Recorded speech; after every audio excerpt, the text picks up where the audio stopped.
Это Мария Бутина, и она депутат Госдумы России. Гэта Алена Анисим, былая депутатка Палаты прадстаўнікоў Нацыянальнага сходу Беларуси. А это Варвара Александровна Кашеварова-Руднева. В 1868 году она получила диплом и стала первой в России женщиной-врачом. Гэта Салямея Русецкая, первая женщина-лекарка в Беларуси. Чувствуете разницу? В русскоязычных медиа, особенно подконтрольных властям России, феминитивы предпочитают не использовать или используют в ограниченных случаях. В белорусском и украинском языках феминитивы можно услышать чаще. В русском же они кого-то раздражают, а кто-то раздражается, когда их наоборот не используют. Но язык меняется, отвечая новым реалиям. На него влияет и политика. Правда, не во всех языках ситуация с феминитивами одинаковая. Вот что происходит с белорусским и украинским языками. Светлану Тихановскую часто называют по-белорусски «обраной президенткой» или «избранная президентка». Для русскоязычного Александра Лукашенко Конституция не под женщину, и феминитивов в его лексике нет. В результате проведенного Лукашенко спорного референдума в Беларуси два государственных языка – русский и белорусский. И если русскоязычных белорусов феминитивы в русском языке раздражают, то в белорусском языке, как и в украинском языке, феминитивы абсолютно естественны. Вот что говорит белорусский лингвист Винцук Вечорка, который инициировал упорядочение белорусского классического правописания Тарашкевицы. Яшчэ ў старабеларускай мове была паўнавартасная сістэма жаночых назваў, прафесіяў і заняткаў. У пісьмовых помніках, у тым ліку юрыдычнага зместу, ёсць пекарка, швачка і прачка, карчмарка і шынкарка, варажбітка і чараўніца, арандарка і акторка. Важна, ніякага прыніжальнага ці паблажлівага адцення ў беларускіх найменнях на «к» няма. І у беларускіх пісьменнікаў, якія тварылі да пачатку гвалтоўнай моўнай русіфікацыі ў савецкай Беларусі, такія словы норма. З саліднай прозы клясыка Якуба Коласа. Яна працавала дакторкаю ў адной з земскіх бальніц. Годна і зусім не гутаркова гучыць паэтка Ларыса Геніюш. Гэта істотнае адрозненне ад расейскай мовы, дзе жаночых назваў прафесіяў і наогул нейтральных фемінітываў было значна меней. Гэтаму ёсць не толькі моўныя, але і гістарычна-культурныя прычыны.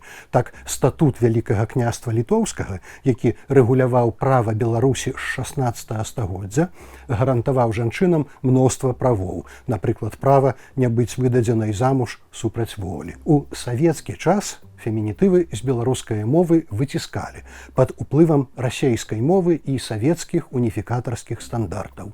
Запанаваў безаблічны і бясполы канцелярыт. Дырэктар падпісала загад. Цяпер беларускія фемінітывы вяртаюцца: аўтарка і дырэктарка, аптэкарка, паўстанка, жывыя і стылістычна нейтральныя. Гэта натуральны працэс.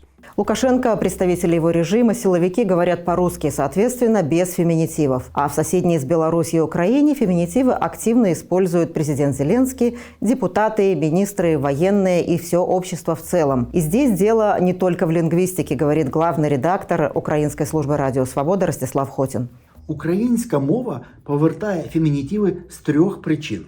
По-перше, вони в неї колись були, просто щезли під час русифікації. По-друге, роль жінки в українському суспільстві, в українській родині традиційно була вищою, почеснішою, аніж в Росії. Це в Росії «б'єт» значить «любить», а в Україні «б'єт» значить «сядет».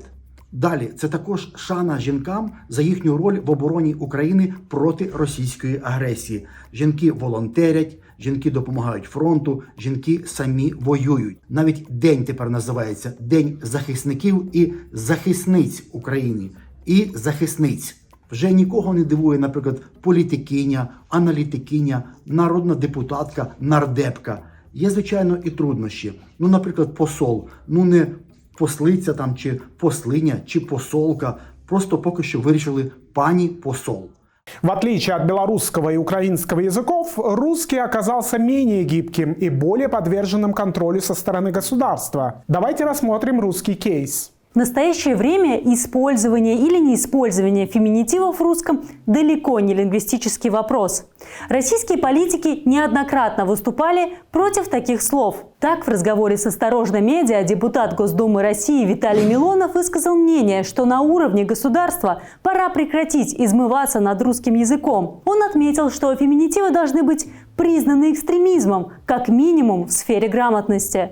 Милонов считает, что через лексику людям навязываются очередные ирзат-ценности, в основе которых лежит извращение божественной сущности определенных незыблемых понятий. Но критика использования феминитивов не ограничивается заявлениями политиков. На одном из заседаний суда по делу режиссерки Жени Беркович и драматурга Светланы Петричук допрашивали главного свидетеля обвинения, актера Владимира Карпука.